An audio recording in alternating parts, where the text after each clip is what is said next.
Bonjour tout le monde. Merci d'être avec nous.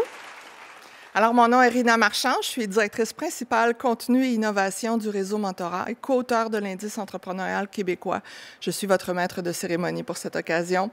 Vous savez, vous êtes quelques 540 personnes à vous joindre à ce lancement. Alors, j'aimerais ça vous voir. J'aimerais ça que vous allumiez vos caméras, s'il vous plaît. On va vous voir. On ne pourra pas vous entendre, malheureusement. On n'aura pas de prise de questions aujourd'hui. Mais je vous remercie d'être aussi nombreux avec nous. Vous savez, c'est le 3e lancement virtuel de l'indice depuis 2020, ça dit tout. Alors, malgré tout ce qui peut se passer, je vous épargne la liste des défis sanitaires, économiques, politiques, écologiques et même amoureux. Il y a des entrepreneurs. Puis il y a aussi ceux qui les financent, qui les soutiennent, qui leur enseignent, qui les mentorent. Bref, vous tous qui êtes avec nous, merci beaucoup. Vous savez, si tous les entrepreneurs québécois tiennent à quelque part les clés d'un Québec plus prospère, l'indice 2021 nous présente le visage de Québécois et de Québécoises qui affichent un dynamisme entrepreneurial remarquable et qui sont l'une des grandes clés de voûte de notre entrepreneuriat. Je parle des femmes, bien sûr, mais des personnes issues de l'immigration. C'est donc sur ces personnes qu'a porté notre regard en 2021. Difficile de pas, évidemment, oublier le contexte très particulier qu'on vit, qui laisse ses marques sur nos grands indicateurs entrepreneuriaux. Alors, vous le verrez année après année, ces marques-là, dues au contexte qu'on vit. Le réseau Mentorat publie l'indice depuis 2009, mais c'est un exercice, vous savez, qui serait absolument impossible, tellement il est grand, sans l'important soutien de partenaires. Moi, j'aimerais en premier lieu remercier une équipe formidable. C'est une équipe, le ministère de l'Économie et de l'Innovation du gouvernement du Québec, qui est le grand partenaire de l'indice depuis 2 ans maintenant déjà. Grand partenaire du réseau Mentorat aussi, bien sûr. Alors, merci infiniment. Des partenaires majeurs aussi qui rendent l'indice possible. La Banque nationale, qui est également un grand bâtisseur du réseau Mentorat. La Caisse de dépôt et placement du Québec, qui est partenaire de l'indice, ma foi, depuis 2010, qu'ils y croient, cet indice-là. Ainsi que l'Ordre des comptables professionnels agréés du Québec. Et puis, on a aussi le privilège, vous savez, de réaliser cet indice-là avec un institut formidable, l'Institut de l'entrepreneuriat, Banque nationale, HEC Montréal, depuis 2014, qu'ils font équipe avec nous. Puis j'en profite pour saluer aussi Rama Chouchan, qui est chercheur à l'Institut, collaboratrice à l'indice, qui est avec nous. Merci d'être là, Rama. Et puis, bien sûr, Léger. Léger, depuis le début, un sondage au Québec, on pense à Léger. Alors, depuis 2009, ils nous permettent de mener ce grand sondage-là auprès de tant de Québécois. Alors, à vous tous, nos partenaires, merci. Alors, vous savez, vous aussi, à l'écran, à distance, vous représentez de nombreuses organisations. Je voulais juste vous dire, vous êtes au-dessus d'une trentaine qui nous avaient aidés à faire relayer ce sondage-là à vos réseaux respectifs, à tous les entrepreneurs que vous aidez. Alors, merci beaucoup à vous tous. Vous allez vous reconnaître dans le rapport. On a voulu vous saluer à l'intérieur de ce document. Le déroulement de notre événement, très simple. Alors, on va vous présenter les grands résultats de l'indice. Ce sera suivi de 3 panels. Une première discussion et réaction aux chiffres, un entretien avec 2 entrepreneurs qui incarnent bien ce nouveau visage des entrepreneurs québécois. Et puis enfin, un panel sur l'accompagnement si précieux qu'offrent des organisations clés aux entrepreneurs du Québec. Et puis en guise d'allocution d'ouverture, nous aurons le plaisir d'écouter Mme Geneviève Motard, présidente et chef de la direction de l'Ordre des comptables professionnels agréés du Québec. Mais juste avant, elle est ici avec nous en studio et j'aimerais que vous l'accueilliez bien chaleureusement. Alors, laissez-moi vous présenter Mme Lucie Lecourt, députée de Les Plaines, ministre déléguée à l'économie du gouvernement du Québec. Madame Lecourt, bienvenue.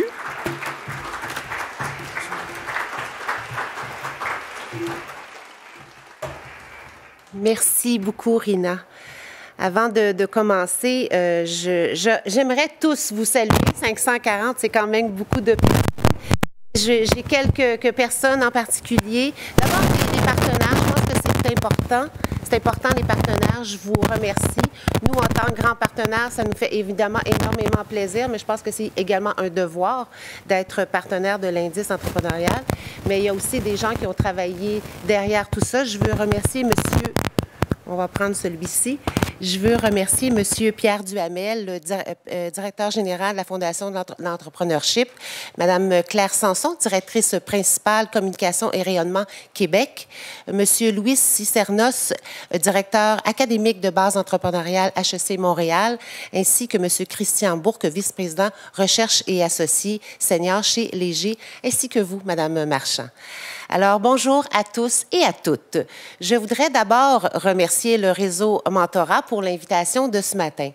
Avec l'année qu'on vient de passer, j'étais curieuse, je vous le dis sincèrement, j'étais curieuse de voir comment allaient évoluer les chiffres de notre indice entrepreneurial et comment la pandémie allait influencer notre écosystème entrepreneurial. J'avais donc hâte, pour ne pas dire très hâte, de consulter les nouvelles statistiques. Je suis de celles et ceux qui croient que la sortie annuelle de ces chiffres est très attendue parce que c'est avec ces données que notre écosystème entrepreneurial peut adapter son offre afin de mieux répondre aux personnes qui sont désireuses d'entreprendre, enfin aux personnes qui ont des projets d'entreprise. On le sait, en 2020, le Québec a connu malgré tout une croissance économique exceptionnelle de 6,3 %. Je suis donc heureuse de constater aujourd'hui que la croissance de notre économie a eu des retombées positives pour le milieu entrepreneurial. J'ai été à la fois surprise, mais surtout rassurée que dans le contexte de la pandémie, un contexte où ça brassait, on va se le dire, on a remarqué une hausse de plus de 10 % des propriétaires qui considèrent que leur entreprise est en bonne posture comparativement à l'année 2020. C'est très positif et ça en dit long sur la résilience de nos entrepreneurs. Parmi les informations recueillies, je souligne aussi que les femmes, les jeunes et les personnes issues de l'immigration occupent une place grandissante dans l'entrepreneuriat de nos régions. C'est une bonne nouvelle. Autre bonne nouvelle, on voit une évolution marquée des femmes à la tête des entreprises québécoises. C'est près de 65 % des nouveaux propriétaires d'entreprises qui sont des femmes. L'indice 2021 affiche aussi un taux d'intention et de démarche des femmes en entrepreneuriat quasi égal avec celle des hommes. C'est une nette progression et je pense sincèrement qu'il faut s'en féliciter. On est donc en voie d'atteindre la parité au Québec. Moi, je vais appeler ça la parité entrepreneuriale. Je demeure convaincue que si les femmes ont le courage, la passion et l'audace de passer à l'action, on peut réussir comme entrepreneur ES. Notre gouvernement a d'ailleurs adopté des politiques entrepreneuriales inclusives pour mettre en valeur le plein potentiel entrepreneurial de chacun et offrir une chance égale à tout le monde. On met à la disposition des gens entreprenants des programmes, des leviers financiers, des outils et des services d'accompagnement. Je pense à l'organisme Evol qui soutient le démarrage, la croissance et l'acquisition d'une entreprise. Le programme en question vise des clientèles comme les femmes, les personnes racisées, les personnes immigrantes ou celles vivant avec un handicap, ainsi que les gens de la communauté LGBTQ2+. Leur flexibilité de financement sert aussi les membres des Premières Nations et les Inuits. Je pense également à la boîte à outils factorielle lancée le 4 mars dernier par Investissement Québec pour sensibiliser et outiller les entreprises québécoises en matière de diversité des genres. D'ici quelques semaines, je vous le confirme, qu'on va également lancer un nouveau plan québécois entrepreneuriat dont l'une des principales directives est de tenir compte des spécificités multiples des clientèles sous-représentées en entrepreneuriat. Derrière tous ces efforts pour stimuler l'entrepreneuriat au Québec, il y a des gens capables d'aider nos entreprises, capables d'aider nos entrepreneurs, peu importe le stade de croissance de leur entreprise. On a l'expertise qu'il faut avec le réseau régional d'Investissement Québec à travers les MRC et dans les organismes économiques de développement. On s'est assuré qu'il y a un bon arrimage des ressources sur le terrain avec la toute nouvelle création d'Accès Entreprises Québec. AEQ, qui est l'acronyme, c'est 200 nouveaux conseillers, nouvelles conseillères en accompagnement pour bonifier l'offre de services dans toutes les MRC à travers la province. Mes collègues et moi, mes collègues ministres, députés et moi, formons un gouvernement entreprenant qui est actif pour soutenir et valoriser l'entrepreneuriat dans toutes les régions. Et vous savez pourquoi? Parce qu'on croit fermement que nos entrepreneurs sont des parties prenantes essentielles d'une économie qu'on veut plurielle, forte et durable pour le Québec. Je termine donc en remerciant à nouveau le réseau entrepreneuriat pour l'élaboration de cette 12e édition de l'indice entrepreneurial québécois. Cet outil est nécessaire et il nous permet de stimuler encore plus l'entrepreneuriat au Québec. Merci beaucoup. Je vous souhaite un excellent avant-midi, des panels enrichissants et de bonnes discussions. Merci.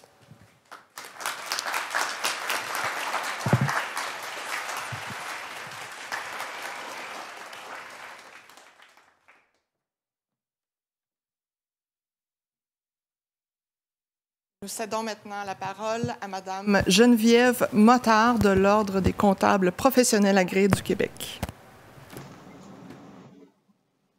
Madame la ministre déléguée à l'économie et députée de Lait-Plaine, Madame Lucie Lecourt, aux équipes présentes de la Caisse de dépôt et de placement du Québec, de la Banque nationale, de l'Indice entrepreneuriat Banque nationale HEC Montréal et de l'EG, qui avec nous forment l'indice du réseau Mentorat. Mesdames et messieurs, bonjour. Mon nom est Geneviève Motard. Je suis présidente et chef de la direction de l'Ordre des CPA du Québec. Ça me fait très plaisir aujourd'hui d'être avec vous pour saluer certainement l'étendue du dynamisme de la communauté des entrepreneurs du Québec et surtout pour souligner l'importance et le grand potentiel de l'entrepreneuriat féminin et de la diversité, évidemment. En effet, l'indice entrepreneurial québécois nous permet de constater à quel point la culture entrepreneuriale du Québec se redéfinit, se raffermit d'année en année et se propage dans toutes les régions et s'enrichit tranquillement d'une plus grande diversité qui change de plus en plus, et c'est certainement pour le mieux, le paysage de l'entrepreneuriat québécois. Il faut bien se le dire, les 2 dernières années ont été particulièrement difficiles pour nos entrepreneurs qui souvent ont dû tout miser sur leur entreprise pour réaliser leurs rêves et faire avancer toute la société. Vous me permettrez évidemment de souligner ce que je crois être l'apport inestimable de la profession de CPA et comment les CPA et le milieu entrepreneurial, le milieu des affaires se sont alliés pour naviguer ensemble toute cette incertitude de pandémie. Mais si on est ici aujourd'hui, c'est surtout pour saluer les hommes et les femmes qui sont entrepreneurs et évidemment qui font que cette mission colossale de soutenir l'entrepreneuriat est possible. Je vous souhaite une excellente journée et au revoir. Merci beaucoup, Mme Motard. Si avec l'indice 2021, nous avons porté notre regard plus particulièrement sur les femmes et les personnes issues de l'immigration, nous avons aussi pu faire une incursion du côté de la neurodiversité et de l'entrepreneuriat. Un sujet qui tient également à cœur nos chers partenaires de réalisation à l'Institut d'entrepreneuriat, Banque nationale, HEC Montréal. Donc, je vous dis, c'est à suivre pour ce sujet-là. Alors, sans plus tarder, pour vous présenter les plus récents résultats de l'indice, le sondage s'est terminé en janvier. Je suis ravie de vous présenter mon collègue Carl Marchand, co-auteur de l'indice et directeur intelligence de marché au réseau Mentorat. Merci beaucoup, Carl. Merci beaucoup à toi, Rina. Tout d'abord, je tiens à saluer tout le monde vous êtes en grand nombre à distance. Merci, je pense que ça souligne l'intérêt pour l'entrepreneuriat. Alors, sans plus tarder, je vais vous dévoiler les grands chiffres, finalement, là, qui vont servir à mettre la table, si vous voulez, pour nos différents panels qui vont suivre sous peu. Donc, déjà, ce serait intéressant de savoir que c'est un énorme effort que celui de l'indice entrepreneurial. À preuve, cette année, on a dépassé le 19 000 sondés pour, évidemment, couvrir tous les taux de la chaîne. Par la suite, ce que ça veut dire, c'est qu'on a été capable d'obtenir 6 228 répondants, ce qui est pas peu dire. Et au travers de ça, on compte 665 répondants qui étaient issus de l'immigration. Maintenant, si on scinde ça par élément de la chaîne, puis pour être plus simple, quand on parle de la chaîne entrepreneuriale, ça veut dire quoi? Ça veut dire les gens qui ont l'intention de se lancer en affaires, ça veut dire ceux qui passent de l'intention aux démarches, puis par la suite, bien sûr, les propriétaires pour suivre sur les fermetures. Et comme vous voyez à l'écran, on a sondé 1497 répondants du côté des intentions, 720 pour les démarches, 1163 pour les propriétaires et finalement 1250 du côté des fermetures. Et là, c'est important de se rappeler, hein, l'indice entrepreneurial, sa focale, c'est vraiment de mesurer les individus. Donc ici, par fermeture, bien entendu, on fait allusion à des individus qui sont passés dans le processus entrepreneurial et non les entreprises en tant que telles. Donc, si on jette un petit coup d'œil à ce qui s'est passé au fil des années pour les éléments de la chaîne, bien, on s'aperçoit une chose, c'est qu'effectivement, il y a une tendance à la baisse du côté des intentions, du côté des démarches, mais il y a quand même quelque chose de très positif, c'est que du côté des propriétaires, la baisse, elle est beaucoup moins marquée. Donc, on pourrait parler d'une certaine stabilité, là, particulièrement là, si on le compare depuis 2018, qui est souvent notre point, 2018-2019, qui est notre point de repère habituel. Ce qui est important, par exemple, de mentionner, c'est que du côté des intentions, ça nous ramène à ce qu'on a connu autour de 2013. Donc, c'est sûr que c'est un retrait quand même important. Mais, comme vous allez le voir là, dans les prochaines diapos, puis je pense qu'au travers des panels, ce n'est pas nécessairement aussi négatif qu'on pourrait vouloir le croire, du moins là, quand on voit les courbes. C'est une autre perspective ici depuis 2019, toujours pour les étapes de la chaîne. Tout à l'heure, je vous disais que les propriétaires sont beaucoup plus stables. Donc là, ici, je pense que c'est très évident. On voit que, bon, particulièrement du côté des intentions, depuis 2019, ça a baissé. Par contre, côté propriétaire, on est beaucoup plus stable. Qu'est-ce qui explique tout ça? Évidemment, je reviens à trois grands coupables. On les connaît tous, mais je pense que c'est important de les souligner, de les mentionner ici pour ce qui va suivre. Évidemment, le manque de main-d'œuvre. Je ne vous apprendrai rien. C'est pas facile. Aujourd'hui, évidemment, le marché de l'emploi est très, très fort. Les employeurs sont toujours à la recherche. C'est sûr que ça a une incidence chez nos futurs entrepreneurs parce qu'ils ont un incitatif certain à vouloir rester ou voire même retourner du côté du salariat. Évidemment, la crise pandémique est un autre phénomène qu'on connaît bien, mais on s'aperçoit en quelque part que malgré tout, il y a eu quand même une bonne résilience quand on creuse du côté des chiffres vis-à-vis la pandémie. Et le vieillissement de la population, vous le savez, ça aussi, avec le retrait progressif des baby boomers, c'est un phénomène qu'on ne peut pas ignorer, encore une fois, et il faut s'ajuster, évidemment, faire preuve d'adaptabilité en fonction de tout ça. Donc, retournons spécifiquement du côté des intentions et des démarches là, pour expliquer un petit peu plus en détail les choses. Ici, on fait un comparatif finalement entre hommes et femmes pour les deux éléments de la chaîne. Donc, taux d'intention de se lancer en affaires et bien sûr les démarches. On est déjà, voilà le mot le dit, en processus de vouloir se lancer. Ce qu'on note, bien entendu, ici à l'écran, c'est qu'il y a quand même une chute plus importante du côté des hommes. À l'inverse, du côté des femmes, beaucoup plus stable. D'accord? Vous avez les variations en bas en points de pourcentage, donc 8,6 du côté des hommes, 2,4 du côté des femmes, donc c'est moindre. Maintenant, si on regarde du côté des démarches, on s'aperçoit que c'est sensiblement la même chose. Donc, une variation, une diminution là, de 3,8 points de pourcentage. Et du côté des femmes, on est beaucoup moindre, donc à seulement 1,3. Donc, clairement, il faut saluer la présence des femmes là, dans le milieu entrepreneurial. Elles viennent nous soutenir. Ça, c'est certain ici. Personnes issues de l'immigration, ça aussi, je pense que c'est important de le souligner. Toujours, si on compare avec notre point de repère qui est 2019, on voit que, certes, du côté des intentions, il y a une baisse qui est généralisée autant chez les hommes que pas chez les hommes, excusez-moi, chez les immigrants que chez les natifs.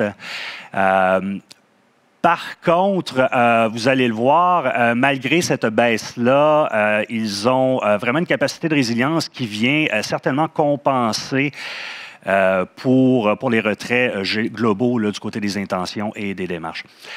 Et finalement, on le voit aussi du côté des démarches, ce que ça peut ressembler, et c'est un pattern similaire ici. Maintenant, les nouvelles entreprises. Donc, qu'est-ce qu'on entend par une nouvelle entreprise? On fait allusion à une personne, un entrepreneur qui est en opération depuis moins d'1 an. Et ce qu'on constate, c'est que cette année, on a 2 fois plus de femmes pour des entreprises qui ont moins d'1 an d'existence. Et c'est très similaire pour la clientèle, donc les personnes issues de l'immigration qui se lancent en affaires. Ça, c'est vraiment d'excellentes nouvelles. Pour vous donner un comparable du côté des femmes, on était en 2017 à 51,4 de femmes qui occupaient finalement là, cette part-là, finalement, des entrepreneurs qui sont en opération depuis moins d'1 an. Et là, cette année, on est passé à 64,8. Et finalement, on ne peut pas ignorer un autre phénomène. C'est une première, vraiment une première incursion pour nous au réseau Mentorat de s'intéresser à la neurodiversité, mais je pense que le timing est excellent. Vraiment, les chiffres moi, ça m'a amené à être très, très, très curieux sur le phénomène. Et puis, pour les bénéfices de notre rencontre d'aujourd'hui, je pense que ce qu'il faut comprendre, c'est qu'on a beaucoup plus de personnes issues de la neurodiversité qu'on pourrait l'imaginer dans les différentes étapes de la chaîne entrepreneuriale. Donc, autant du côté des intentions et même, comme on le voit à l'écran, beaucoup plus du côté des intentions, un peu moins du côté des propriétaires, mais ils sont très, très, très présents. Et ça, comme on va l'aborder un peu plus tard, ça a quand même des conséquences sur la façon dont on va travailler tout l'écosystème entrepreneurial pour bien les accompagner. Alors voilà, sur ce, je redonne la parole à Rina, ma collègue. Un gros merci. Merci, Carl. Bienvenue. Merci infiniment. Alors, les chiffres, c'est bien, mais c'est toujours mieux de pouvoir parler avec des gens qui sont sur le terrain. Alors, on se tourne tout de suite vers notre premier panel de discussion. Nous avons invité certains partenaires de l'Indice à venir partager leurs réflexions quant à ces données.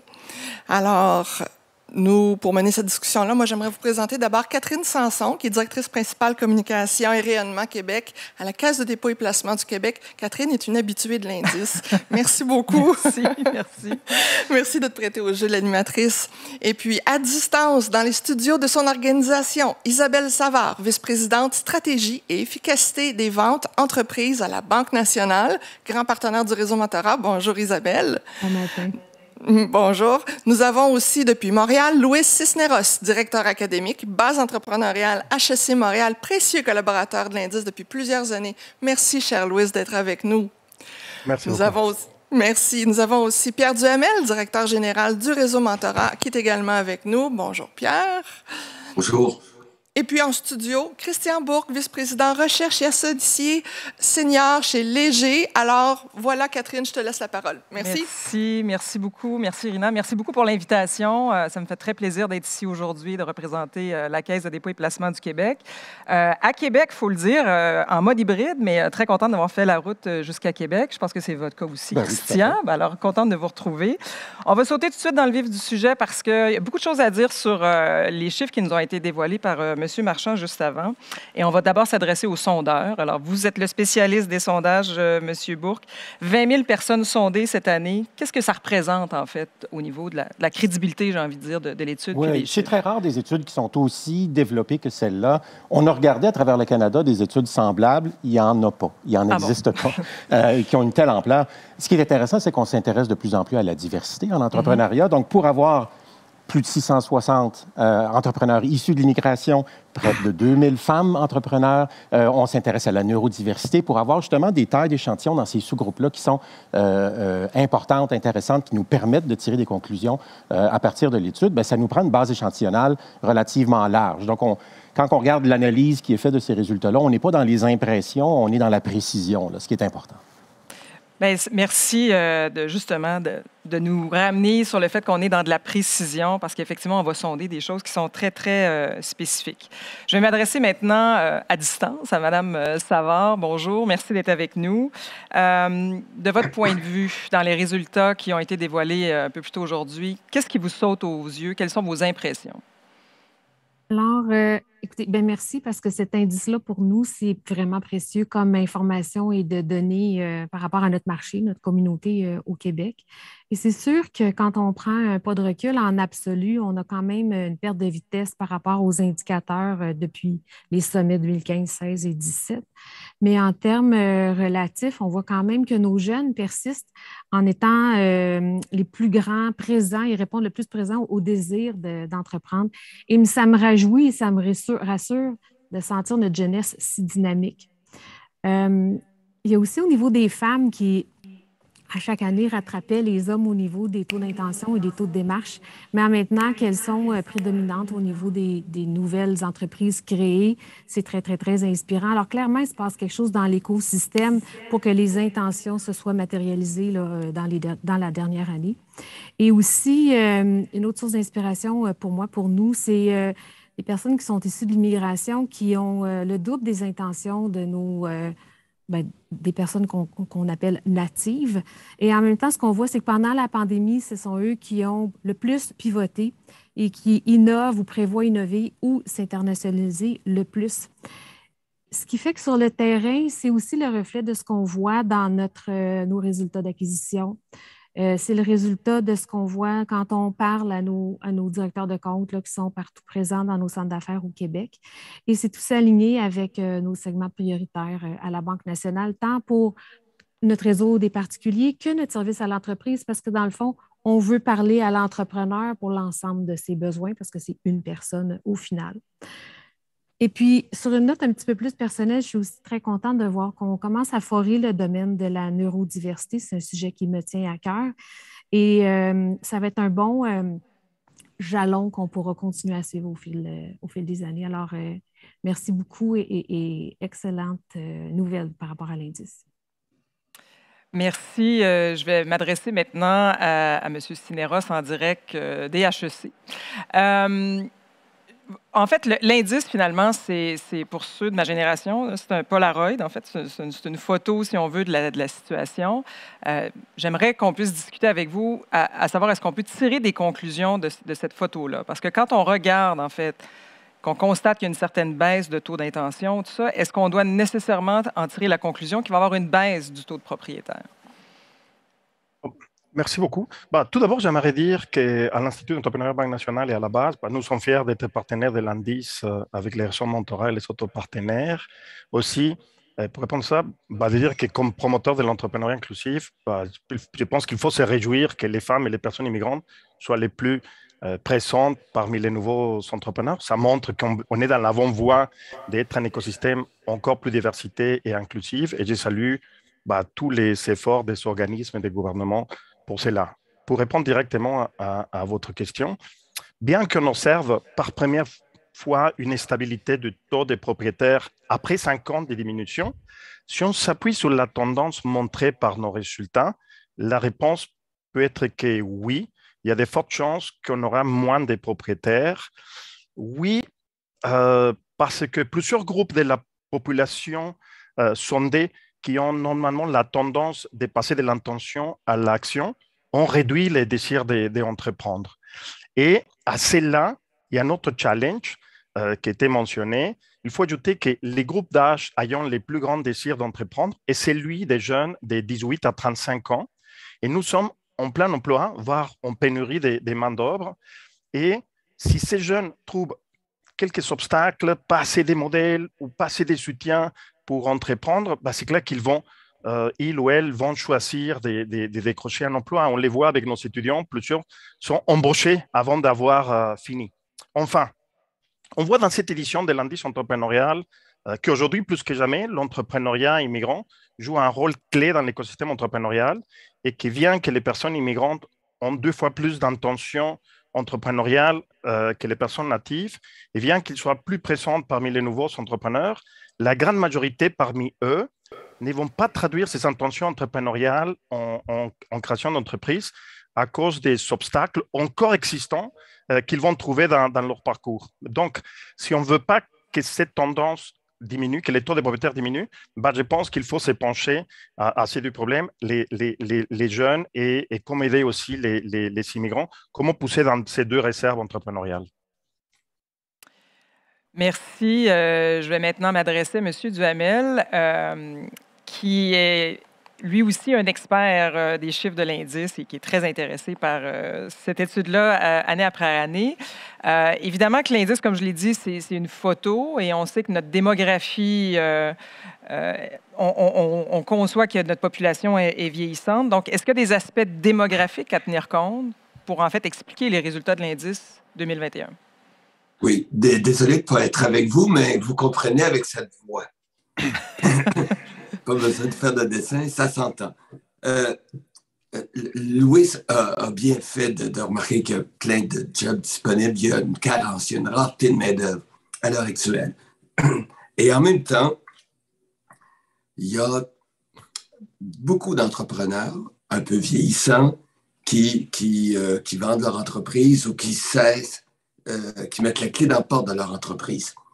Et donc, cette cohorte-là, elle est très, très large.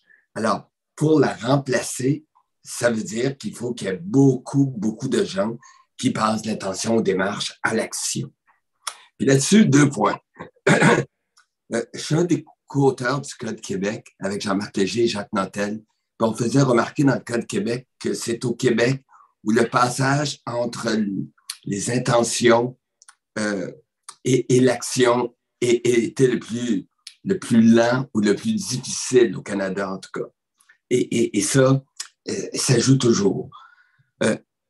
L'autre facteur, on se réjouit depuis tout à l'heure, et croyez-moi, je m'en réjouis beaucoup là, de voir comment il y a vraiment une parité au niveau des hommes et des femmes, au niveau des intentions et des démarches maintenant, et qui mieux est, les 2/3 des nouvelles entreprises, ce sont des femmes qui les portent. Et ça, c'est fantastique. Mais ce que ça cache aussi, c'est que les hommes décrochent un peu plus du processus entrepreneurial. Parce qu'ils ne sont qu'il y a une nouvelle entreprise sur 3 qui sont portées par des hommes aussi. Et ce qui me fait peur le plus là-dedans, ce qui m'inquiète le plus, c'est que oui, il y a la question qu'ils se font offrir des jobs, même encore à l'université, mais on a souligné à un moment donné la différence au niveau de la persévérance scolaire entre les hommes et les femmes. Et je me demande, je m'inquiète, puis on va voir ça au fil des prochaines années, si ça ne se traduit pas dans l'entrepreneuriat nouveau, dans le type d'entreprise qui se crée. Et ça, c'est la crainte que j'ai, mais en général, je trouve que compte tenu de tous les contextes démographiques et pandémiques, on s'en tire plutôt bien. Merci. Et puis, prompt rétablissement, M. Duhamel. Merci. On est avec vous. Je reviens à vous, M. Cineros. L'indice, pour une première fois de son histoire, est allé sonder, et M. Bourque nous l'a mentionné, grâce à notre échantillon, on est allé sonder l'aspect de neurodiversité. Et je sais que c'est une question qui vous intéresse de près. Pouvez-vous peut-être nous donner vos impressions là, sur cette nouvelle analyse de l'indice? Oui, merci beaucoup. Oui, de plus en plus, on fait les liens entre neurodiversité et entrepreneuriat. Ça fait quelques années que des chercheurs se sont penchés, mais dans le grand public, l'effet que des spécialistes on dit tel entrepreneur connu, ou l'effet que même des entrepreneurs se sont affirmés faire partie de la neurodiversité, comme Steve Jobs, Elon Musk, Bill Gates, et au Québec, Dominique Gagnon, Étienne Crévier et plusieurs autres. C'est le fait qu'on s'intéresse de plus en plus sur cela. Et cette année, comme on l'a mentionné, par première fois, l'indice, on a fait une incursion dans la neurodiversité. Donc, on a posé des questions. Si on se reconnaissait parmi les personnes qui sont neuroatypiques, qui vivent par exemple avec une trouble déficitaire de l'attention, avec ou sans hyperactivité, ce qu'on appelle TDA ou TDAH. Moi, personnellement, je suis TDAH, c'est pour ça que ça me touche beaucoup ces sujets. Ou bien des personnes qui ont les syndromes d'Asperger et plusieurs autres. Et on voit dans nos résultats que les propriétaires d'entreprises affirment être neuroatypiques deux fois plus souvent que les personnes qui ne sont pas dans les processus entrepreneuriaux. On les disait, mais on n'avait pas de statistiques. Et plusieurs facteurs peuvent expliquer cela. Parmi les facteurs d'attraction, on voit, par exemple, dans les cas des personnes TDAH, que c'est des personnes qu'ils ont beaucoup de passion. Regarde déjà la manière dont je parle quand j'aborde les sujets.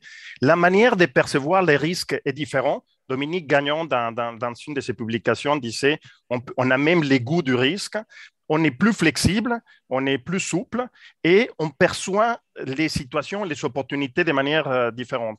Quand je suivais des cours de créativité à l'université, les professeurs nous disaient pour être créatif, you have to think outside of the box. Et moi, je disais, where is the box? Ça veut dire que pour moi, il y a des choses de nature différente qui entrent dans ma tête et se mélangent. Et donc, ça pourrait être une force. Enfin, mon hypothèse est que le pourcentage d'entrepreneurs neurotypiques est plus grand, il est plus grand que ceux que nos résultats ont affichés parce que beaucoup d'entrepreneurs ne savent pas qu'ils sont neurotypiques ou ils ne se sont pas encore fait diagnostiquer, mais nos résultats sont intéressants et nous font réfléchir, comme Carl a dit, aux besoins de ces entrepreneurs. Comment est-ce qu'on peut mieux les accompagner? Et je pense, pour finir, qu'il faut que de plus en plus des entrepreneurs neuroatypiques s'affichent pour inspirer des futurs entrepreneurs issus de la neurodiversité. Merci. Je vais justement rebondir sur cette idée d'accompagnement et m'adresser à vous, Madame Savard, puisque sachant que le portrait ou enfin l'entrepreneuriat québécois est en constante évolution, on découvre justement aujourd'hui, on lève le voile sur des nouveaux visages. Comment des institutions financières comme la vôtre se sont adaptées à cette réalité-là? Je pourrais dire, Catherine, qu'on part vraiment de loin. Au début de ma carrière, voilà 30 ans, on était 2 filles dans l'équipe commerciale et j'avais une femme cliente qui était super atypique parce qu'en plus, elle œuvrait dans le domaine de la construction. Alors, elle était unique en son genre. C'était une force de la nature. Et puis, il faut aussi savoir que la banque, c'est un acteur économique important là, dans le paysage puis dans la communauté au Québec. Et la banque, c'est dans son ADN d'être entrepreneur parce qu'elle a été fondée par 7 entrepreneurs. Et ça dit beaucoup qui on est comme business et comme société. Alors, j'ai le goût de vous répondre avec 3 axes, Catherine. Premier, à l'interne, il faut absolument que nos employés, pour faire vivre notre mission commune, qu'on soit le reflet de notre écosystème et de notre société, de notre communauté et de nos clients. Alors, plus on est comme la société québécoise, moins notre approche à la diversité et l'inclusion devient pédagogique, mais plutôt c'est senti, ça vient de nous. Alors, ce n'est pas scripté, c'est vraiment le reflet de qui on est et ça se vit de manière beaucoup plus authentique. On parle depuis tout à l'heure aussi de l'inclusion au niveau de la neurodiversité qui me touche personnellement. Puis en même temps, au niveau de l'organisation, on en fait la promotion dans des métiers émergents spécifiques, comme par exemple dans nos équipes de données, et très fiers de ces percées-là. Deuxième volet à ma réponse, nos propres programmes financiers, évidemment, sont adaptés là, à tous les stades de démarrage au niveau d'une entreprise. Et notre collaboration particulière avec Investissement Québec nous permet de faire des belles percées au niveau du bassin entrepreneurial. On a aussi des connaissances fines dans certaines industries qui sont de pointe, les santé, les médias, technologies et l'agriculture. On a d'ailleurs une femme qui mène sa barque là, pêche au crabe dans le bas du fleuve de ce temps-ci, puis très, très fière d'elle. Alors, et nos directeurs de compte ici sont issus de toutes les différentes communautés et donc on n'a plus une approche dédiée. On n'apprend pas à nos directeurs de comment prêter à une femme. On parle d'un entrepreneur maintenant aujourd'hui et c'est une bonne chose. Et le dernier point, c'est comme on est un acteur aussi dans l'écosystème entrepreneurial au Québec, on investit dans plusieurs mesures.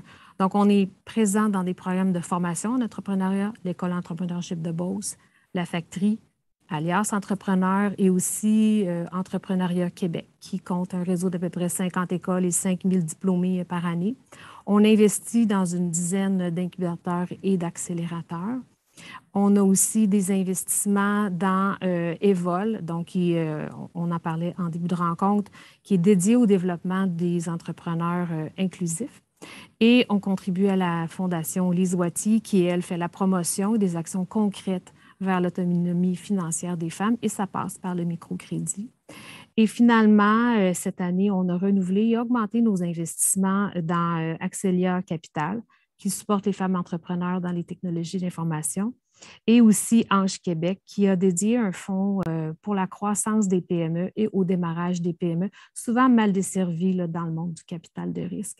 Alors, on est présent sur 3 plans, mais c'est clairement le reflet de qui on est dans notre culture à la banque. Et merci, c'est très éclairant. Puis pour le bénéfice de tous ceux qui nous écoutent, vous voyez qu'il y a beaucoup d'offres de soutien pour la communauté entrepreneuriale. Et ce qui me permet aussi, M. Duhamel, de vous demander de nous parler de réseau mentorat, parce que je pense que le mentorat, c'est un autre appui important aux entrepreneurs, qui soient issus de la diversité femmes ou qui soient aussi touchés par la neurodiversité. Donc, peut-être nous rappeler la force, en fait, du mentorat. Oui, avant, il y a moins d'entrepreneurs au Québec, il y aura moins d'entrepreneurs au Québec. Raison de plus d'en prendre soin, de s'assurer que leur projet, ça marche, que les entreprises se développent et qu'on soit capable là, de compter là, sur une cohorte de magnifiques entrepreneurs pour bâtir le Québec de demain. Puis nous, on fait partie de ça. Si on veut, nous, c'est un accompagnement qui n'est pas sur la recherche de solutions, qui n'est pas dans la recherche de financement,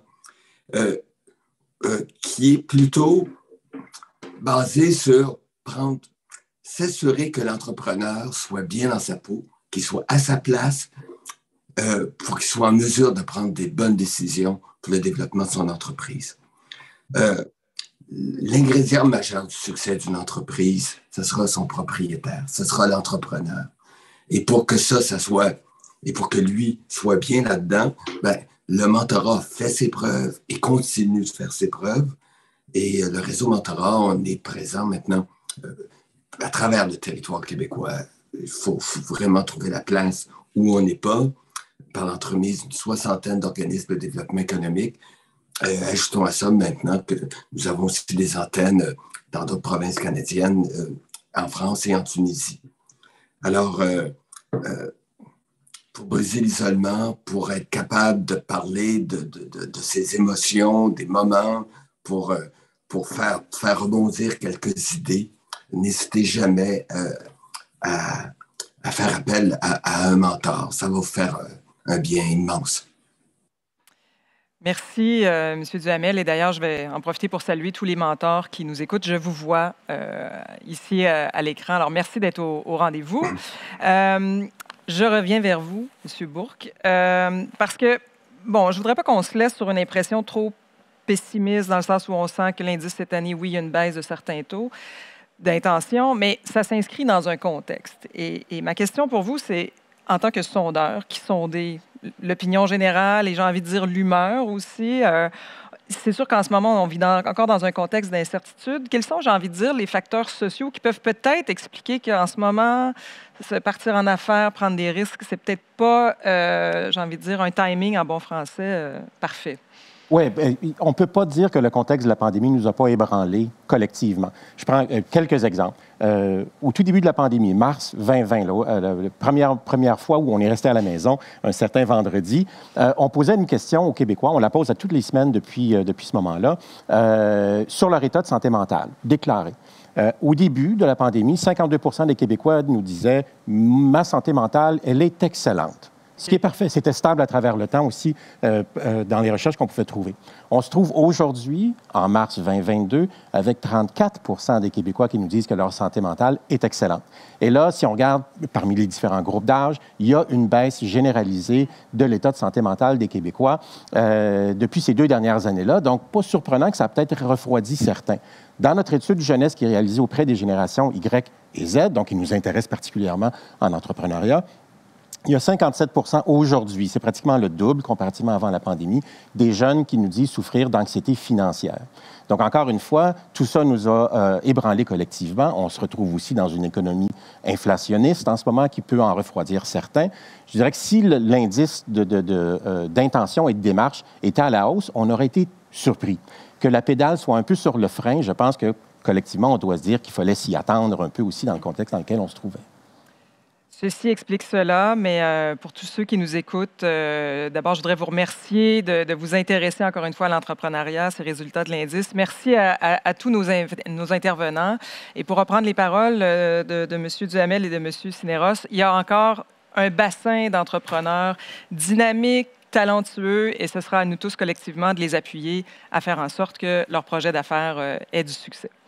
Alors, merci à tout le monde. Et puis, moi, je vous retrouve tout de suite après la pause de Mme Marchand avec un panel avec des entrepreneurs. Merci beaucoup, Catherine. Merci à vous tous à distance et en salle de nous avoir permis d'approfondir un peu les chiffres de l'indice. Nous avons la chance de recevoir ce matin 2 personnes magnifiques, 2 beaux entrepreneurs qui incarnent si bien ce nouveau visage de notre entrepreneuriat. Et puis, je dois l'avouer, une de ces 2 personnes-là, d'ailleurs, est mentorée au réseau Mentorat. Donc, avec nous en studio, il y a Andrea Gomez. Bonjour, Andrea, qui est cofondatrice et chef de la direction de OMI Laboratoire, qui est mentorée, donc, comme je vous le disais, avec l'équipe de Sage Mentorat d'affaires que je salue et à qui je dis, ici à Québec, découragez-vous pas, le printemps arrive. Alors, merci beaucoup, Andrea. Et puis, en direct de Montréal, il y a également Polisa Mantrivong, qui est fondateur et chef de la direction de Enkidu Technologies. Alors, merci, Polisa, de te joindre à nous, même à distance. Et puis, Catherine, je te cède de nouveau la parole. Merci. Alors, merci à vous deux de faire partie de cette discussion. Vous pouvez sembler, évidemment, vous avez des entreprises différentes, des modèles d'affaires différents, mais on va réaliser au cours de la conversation que vous avez beaucoup de points communs. Alors, sans plus tarder, d'abord, Andrea, bonjour, merci d'être là. J'aimerais que tu présentes, en fait, pour le bénéfice de tout le monde ici, OMI Laboratoire, que tu as cofondé, en fait, avec Rachel Séguin, qu'on salue par le fait même, donc 2 femmes à la tête d'une entreprise. Parlez-nous peut-être du lancement de l'entreprise, puis où vous en êtes aujourd'hui là, dans votre modèle d'affaires, dans votre clientèle. Voilà. Oui.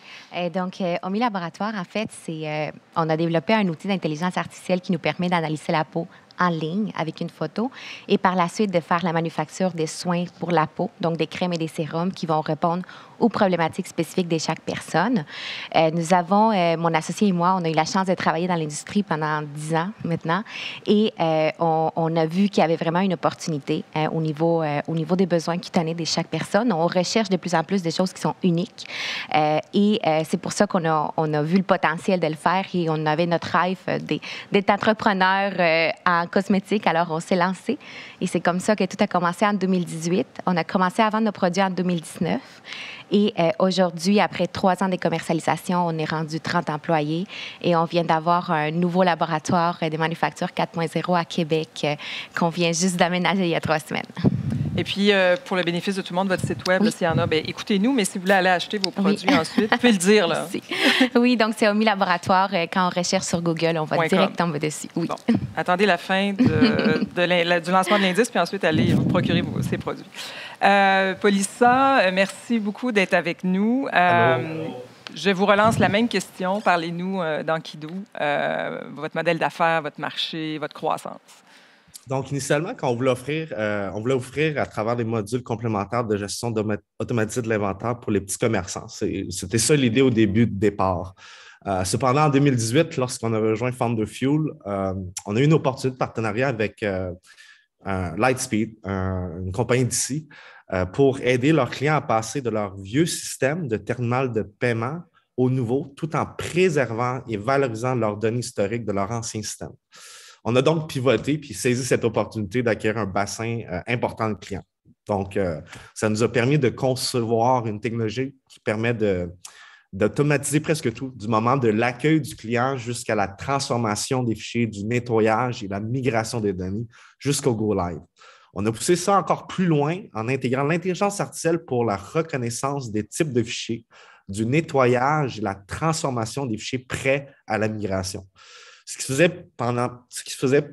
qui prenait plusieurs heures, semaines avec Excel à tâtons, prend maintenant quelques secondes, voire minutes. Donc, littéralement, sans le savoir, on a vraiment révolutionné notre façon, le secteur de la migration des données et l'implantation du système. La preuve, c'est que depuis août 2020 jusqu'à maintenant, on était capable, grâce à cette technologie, de desservir plus de 2000 clients à travers le monde, et ce, avec une petite équipe de 14 employés. Aujourd'hui, on est rendu à la croisée des chemins, puis on pense offrir à notre bassin de clients qu'on a cumulé à travers ces années des modules complémentaires de gestion d'inventaire automatisés, tout en accélérant et préservant notre offre de services de migration de données parce qu'on pense qu'on détient quelque chose. Bien voilà, premier point commun, l'utilisation de l'intelligence artificielle. On aura l'occasion d'y revenir durant notre discussion. Andrea, nous sommes à Québec. Oui. Vous êtes graduée de l'Université Laval. J'aimerais que vous nous expliquiez comment votre parcours universitaire a été quand même fondamental, en fait, au démarrage de votre entreprise. Oui, j'ai eu la chance de profiter de l'essor de l'écosystème entrepreneurial lorsqu'on a parti l'entreprise. Au départ, on a été à Montréal ou HSC. J'ai fait l'accélérateur avec Louis ici, Rama ici présente. Et par la suite, ça, c'était plus quand on était au niveau de l'idéation. Par la suite, nous, on est venu ici à l'Université Laval. On a été accompagnés. Vraiment, j'ai profité de l'ensemble de l'écosystème, donc Entrepreneuriat Laval, l'Académie de la relève, UQAM aussi. Donc, on a pu vraiment profiter de toutes les ressources qu'on avait, étant donné qu'on était deux jeunes étudiantes qui graduaient et qui avaient cette ambition-là, mais avec très, très peu de moyens. Donc, quand on a parti l'entreprise, en fait, c'est grâce à l'Université Laval que j'ai rencontré Rachel aussi, parce qu'au départ, j'avais l'idée de me lancer dans la cosmétique sur mesure, mais je me suis rendu compte que je manquais beaucoup d'expertise en sciences. Puis, vous le savez, les produits, c'est l'essentiel quand on vend des produits aux consommateurs finaux. Alors là, j'ai commencé à faire des démarches pour trouver une associée chimiste, et c'est grâce au réseautage à l'université que j'ai pu rencontrer Rachel, qui avait un projet similaire au mien, et quelqu'un qui nous a matchés. Par la suite, on a commencé notre processus entrepreneurial, et ça a juste, on a juste été, en fait, les réseaux a été vraiment un accélérateur et aussi un game changer pour nous, parce que je ne suis pas certaine que je serais ici si j'aurais pas eu tout l'accompagnement, autant au niveau des mentors avec Sage Mentorat d'affaires qu'avec tous les coachs et les personnes qui nous ont aidés à cheminer dans notre processus entrepreneurial. Bien, merci. Et puis, on salue aussi les gens de l'Université Laval qui sont peut-être actuellement à l'écoute. Paulissa, dans votre cas, en fait, vous étiez en quelque sorte aussi, d'une certaine façon, un entrepreneur né, puis vous étiez à la recherche d'un projet, finalement. Donc, puis vous nous expliquez comment vous êtes passé de l'idée à l'action, en fait, de démarrer votre entreprise. Je pense qu'un des problèmes de plusieurs entrepreneurs, c'est qu'il manque beaucoup de confiance. Et moi, je manquais beaucoup de confiance au début. Ça a vraiment pris plusieurs années avant que je me lance. Donc, petite histoire, quand j'ai commencé l'université, j'ai fait le génie industriel à l'Université du Québec à Trois-Rivières. Mon premier modèle entrepreneur, c'était mon professeur Jocelyn Drolet en génie industriel. Il avait conçu son propre ERP, donc logiciel de gestion, puis j'étais vraiment impressionné. Mais je dis, ah non, je vais faire comme tout le monde, je vais aller travailler dans une grosse entreprise. Donc, j'ai commencé ma carrière à Pratt & Whitney pour optimiser la chaîne d'approvisionnement. Par la suite, j'ai fait la consultation aux États-Unis en implantation de systèmes, en développant des systèmes, en automatisation des systèmes pour optimiser la chaîne d'approvisionnement. Puis malgré toutes ces expériences-là, puis tous les mandats que j'ai eus, j'avais toujours pas confiance en moi. J'ai dit, je voulais vraiment faire ça, mais je n'avais pas confiance. Paradoxalement, ça a pris lorsque je me suis impliqué socialement dans plusieurs causes, des organismes LGBT, dans les arts et tout ça. Et je me suis dit, si je suis capable de vendre une cause et de travailler avec des gens de façon gratuite, peut-être je serais capable de vendre une mission d'entreprise à but lucratif. Et ça a vraiment pris ça. Ça a vraiment pris, après toutes ces expériences et l'implication sociale, pour finalement dire, OK, je pense que je suis prêt, puis si j'attends trop longtemps, je vais être trop vieux. Fait que let's go. Je vous rassure, vous semblez encore tout jeune.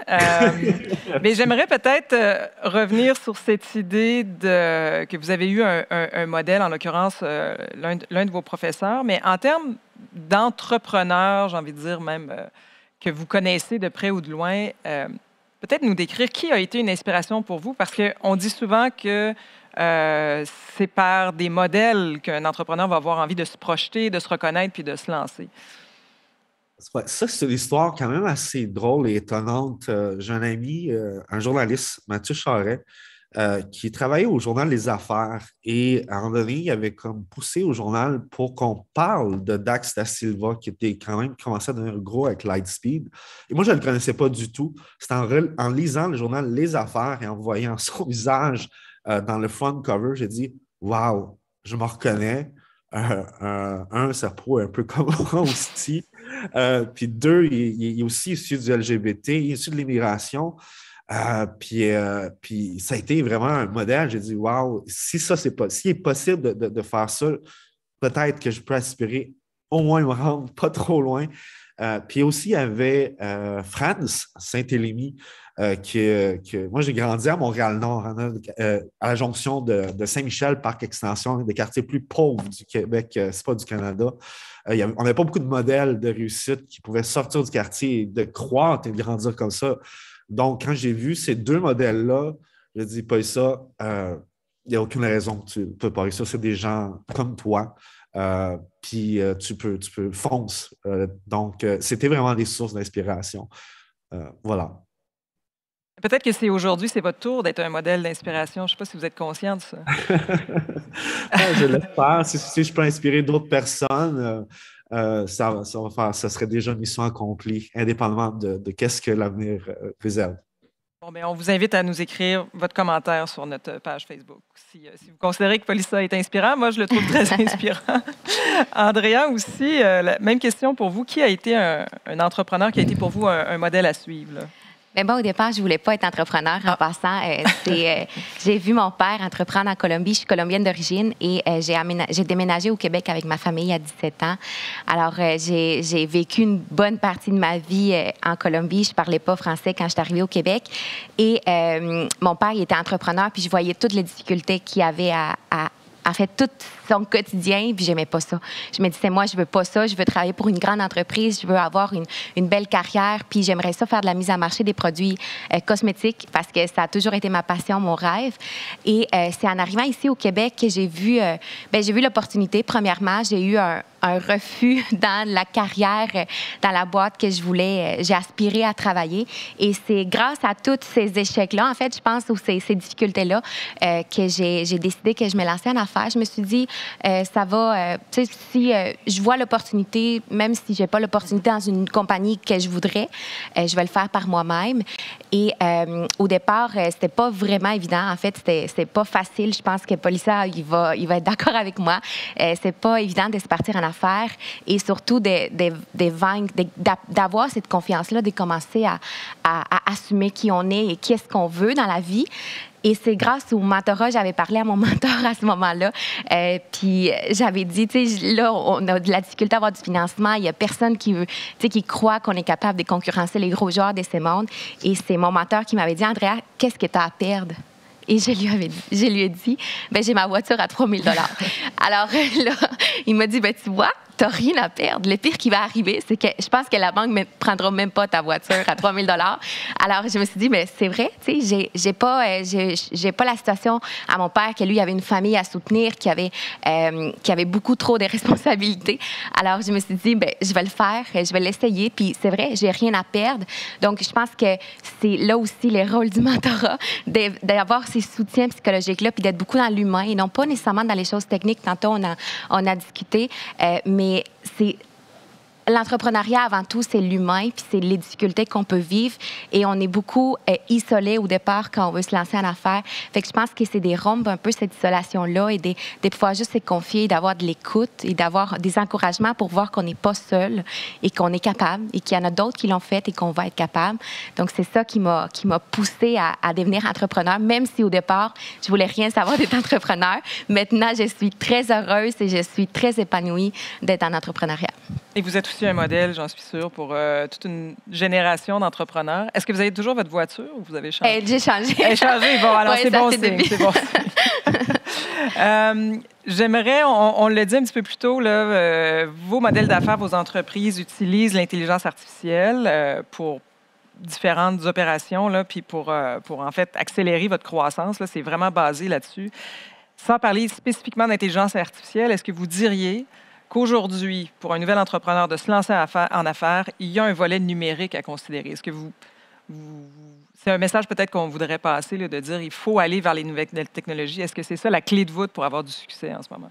Puis je vois que Paulissa, vous hochez de la tête. J'ai envie de vous faire parler. D'ailleurs, je veux juste revenir à ce qu'André disait. Je buvais chacun de ces mots quand on parlait que l'entrepreneur, c'est vraiment l'humain. On est vraiment isolé.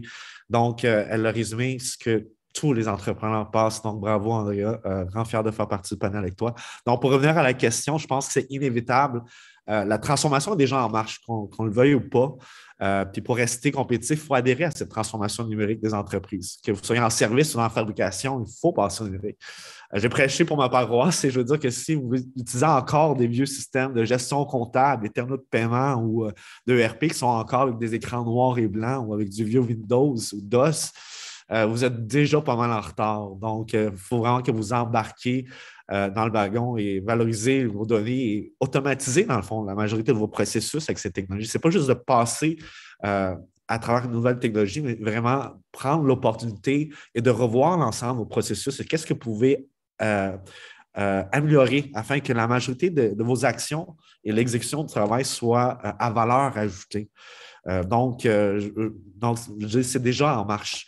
Veux pas, ça va juste se transformer. Ça permet juste de nous rendre compétitifs parce que là, maintenant, la compétition, elle est rendue mondiale avec la technologie. Donc, même dans la fabrication de produits cosmétiques, ça prend du numérique. Absolument. Puis maintenant, surtout avec la pénurie de main-d'œuvre, on en parlait tout à l'heure, mais si on veut faire plus avec moins et de pouvoir profiter au maximum des ressources humaines qui sont disponibles, il faut être en mesure d'avoir toutes les méthodes et toute l'automatisation à notre disposition pour faire grandir nos entreprises et pour devenir encore, comme Paulissa le disait, compétitif parce que maintenant, la concurrence, elle est internationale. Puis nous, on s'est rendu compte aussi qu'il y avait une barrière parce qu'avant, il fallait qu'on rencontre les personnes en vrai. Maintenant, avec la technologie, avec l'outil d'intelligence artificielle, on peut avoir un conseil et on peut envoyer des produits partout dans le monde. Donc, je pense que c'est essentiel d'y penser au moins et d'essayer d'optimiser toutes les ressources qui sont à notre disposition parce qu'il n'y en a pas de main-d'œuvre. C'est difficile dans une manufacture. Moi, j'ai une manufacture, j'ai 86 % des femmes dans la trentaine en plus qui vont probablement bientôt tomber enceintes. Je me dis, OK, comment je vais faire ça, là? Puis, on n'a pas le choix. Il faut qu'on fasse ce virage-là. Donc, la pénurie de main-d'œuvre, je vous relance aussi la question, ne semble pas vous freiner dans vos élans de croissance. Vous trouvez des façons de pallier, en fait, à ce problème-là. Comment vous y arrivez, en fait, chacun dans votre entreprises. Je ne sais pas, Paulissa, si tu veux nous... Oui, il est clair, dans mon secteur, c'est vraiment difficile de se battre contre des géants au niveau du salaire. Donc, on n'avait pas le choix de s'adapter en recrutant la main-d'œuvre plus jeune, moins expérimentée, mais souvent nouvellement graduée. Mais par contre, comme on parlait du numérique, on a revu l'ensemble de notre processus d'accueil et de formation de ces employés pour que tout le processus d'accueil et de formation qui durait souvent plusieurs mois avant que la personne soit apte et fonctionnelle, à réduire ça en quelques jours puis en quelques semaines pour que la personne soit fonctionnelle. Donc, on a vraiment misé au complet dans un système de gestion de connaissances et du savoir à l'interne. Donc, ce n'est même pas de l'intelligence artificielle, c'est vraiment juste à l'intérieur de ce qu'on fait dans l'accueil de nos nouveaux employés, de nos talents, comment on pouvait même optimiser ça. Au lieu de donner des feuilles ou des cahiers de formation, on rendait ça dynamique et pratique. Ça en était une chose. Puis la deuxième chose, pour pallier justement au manque de main-d'œuvre qualifiée, on a utilisé l'intelligence artificielle pour transformer, nettoyer et préparer des fichiers historiques pour migrer vers d'autres systèmes. Des choses qui prenaient genre plusieurs jours, semaines, prend maintenant quelques secondes. Donc, c'est vraiment, le travail qu'on offre aujourd'hui est beaucoup plus à valeur ajoutée. Donc, comme on disait, c'est pas le choix de nous améliorer à l'interne. Puis utiliser tous les outils disponibles pour faire plus avec moins, comme Andrea dirait. Andrea, vous avez des postes ouverts en ce moment chez... Oui, il y en a tout le temps. Mais je pense qu'il y a aussi la culture d'entreprise. Maintenant, les jeunes, ils ne veulent pas nécessairement entrer dans une boîte avec une hiérarchie. Nous, chez OMI, on a notre organigramme, c'est un arbre. Et mon associé et moi, on est à la base de l'arbre. On n'est vraiment pas en haut, on est vraiment au bas de l'organigramme. Et on dit qu'on est les racines de l'arbre. On va puiser, en fait, tous les nutriments que l'arbre a besoin pour grandir. Et je pense que c'est dans cette optique-là d'aider les gens à s'épanouir, de trouver c'est quoi vraiment, à quoi ils sont bons et d'exploiter leur plein potentiel. Je pense que ça nous permet aussi d'avoir des employés qui sont fidèles parce qu'aujourd'hui, on n'est pas en mesure de se battre contre des salaires des grosses entreprises. Alors, c'est un travail au quotidien. Je pense que c'est beaucoup dans la culture, aussi beaucoup dans la formation, mais sans doute que c'est un défi en ce moment et ça va continuer à l'être, donc il faut innover.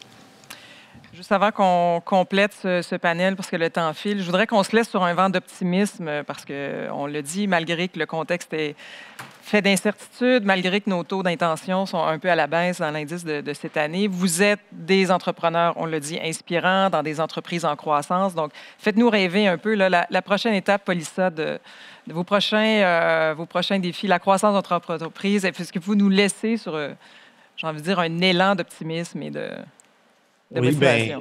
Ben, écoutez, nous, dans le fond, la prochaine étape, c'est vraiment de s'attaquer, d'accélérer encore plus et d'offrir à travers une plateforme self-serve, excusez l'anglicisme, pour pouvoir permettre à d'autres systèmes, pas juste des terminaux de vente, mais comptables, logiciels de gestion, toute cette technologie qu'on a bâtie. Donc, c'est comme ça, on va pouvoir accélérer et offrir ça à plusieurs personnes. Puis aussi offrir finalement ce qu'on voulait faire initialement grâce à toutes les données qu'on a acquises pour fider notre intelligence artificielle au niveau du produit qu'on voulait faire, qui était la gestion de la demande, les prévisions, les systèmes prédictifs. Donc là, on va être vraiment dans le lancement de produits, pas juste le service. Donc, on est très, très optimiste. On pense même doubler.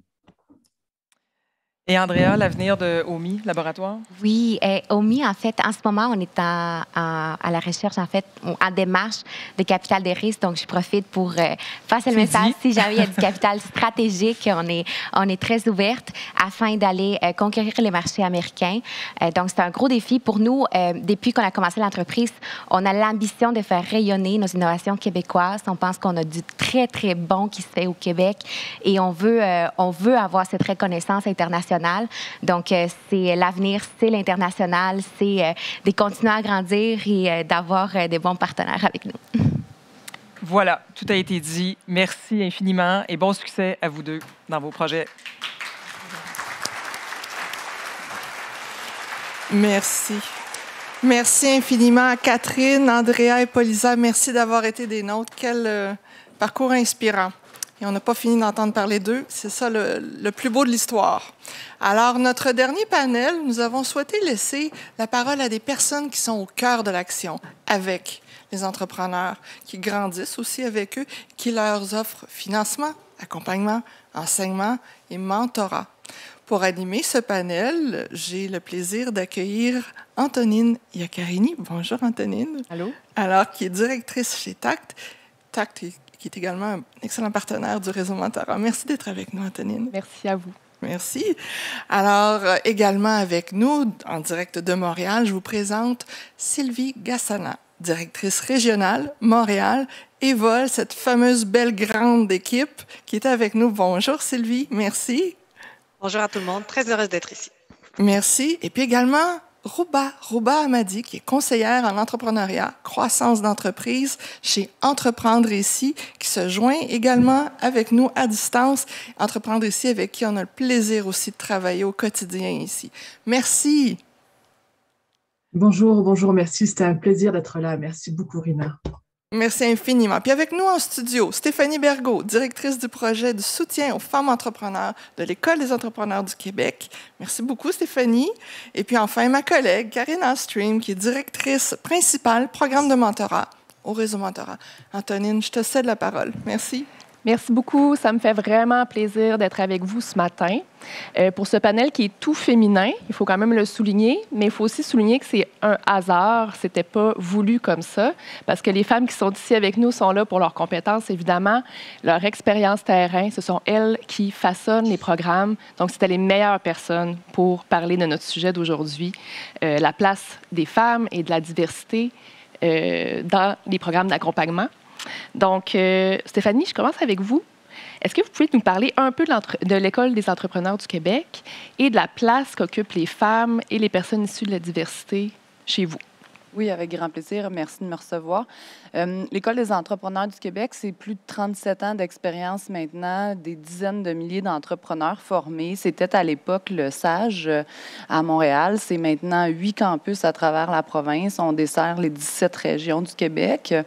Moi, je dirige la stratégie d'entrepreneuriat au féminin, justement, qui est un projet avec lequel on travaille avec Développement économique Canada, dont l'objectif des prochaines années, d'ici 2025, était de doubler le nombre de femmes entrepreneurs au Canada. Donc, plusieurs de nos organisations, dont Evol et nous, ont soumis des projets il y a maintenant 2 ans et demi, 3 ans.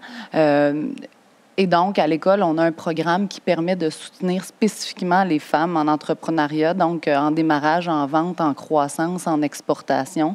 Ce sont des projets qui sont directement définis pour accompagner cette clientèle. La clientèle plus issue de la diversité ethnoculturelle, est-ce qu'il y a quelque chose de particulier?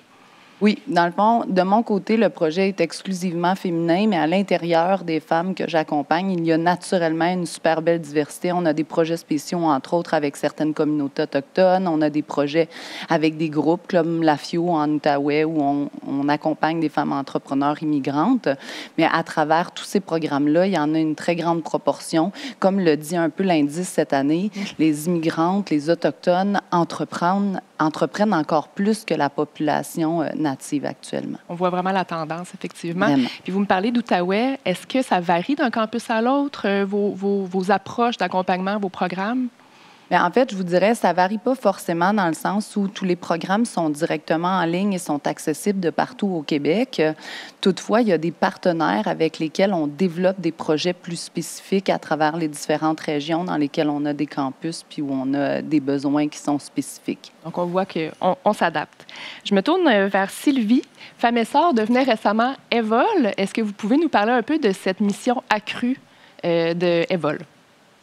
Oui, certainement. Donc, Evol est née de Famessor. Donc, Famessor, ça fait quand même plus de 25 ans qu'elle est dans l'écosystème. Donc, Famessor soutenait l'entrepreneuriat féminin. Donc, il y a environ un an et demi, on a décidé justement d'élargir la clientèle qu'on veut desservir parce qu'on s'est quand même rendu compte qu'il n'y a pas que les femmes qui ont des enjeux au niveau de l'accès au financement, mais on a aussi d'autres clientèles qui sont encore sous-représentées aujourd'hui en entrepreneuriat. Donc, oui, on parle des femmes, mais on parle aussi des communautés racisées, des communautés immigrantes, des communautés, les communautés LGBTQ, les communautés autochtones, les entrepreneurs avec un handicap. Donc, toute cette clientèle sous-représentée, encore aujourd'hui, ont des enjeux au niveau de l'accès au financement.